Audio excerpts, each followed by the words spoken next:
ஒரு சாப்பாடு செய்யணும்னா செய்யல. எனக்கு உடம்பு முடியல, நான் செய்யல. உடம்பு முடியல அப்போ ஏன் பிரியாணி கடைக்கு போனா பைக்கில் இருப்பான்ட்டு? வண்டியில் உட்காந்து தானே வரப்போகிறேன், வண்டி ஓட்டி நான் வரப்போகிறேன். சரி கரெக்டு. நீ தான் இந்த பிரியாணி கடைக்கு இட்டுன்னு போன. ஆமாம், நல்லா தான் இருக்கும், நான் சாப்பிடல. இப்போ உனக்கு என்னன்னு தெரிலம்மா, உனக்கு வச்ச பிரியாணியில் கறி வந்துச்சு, எனக்கு வச்ச பிரியாணியில் பாருங்க ஃப்ரெண்ட்ஸ், இதை கறி நான் சேர்த்து கச்சா இஞ்சி ஃப்ரெண்ட்ஸ். அட பாவி, கறியா தான் இருக்கும். கறியா இருக்குமா? இஞ்சிடி இஞ்சிடி இஞ்சிடி பாரு. அது இன்னொன்னு இதுவும் இஞ்சி தான், பீஸ் இல்ல, இதுவும் இஞ்சி தான். ஐயோ, ஃபர்ஸ்ட் நான் இந்த டப்பா தான் எடுத்தேன்.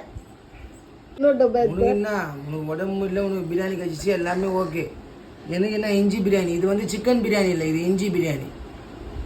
நல்லா இருப்பீங்கடா.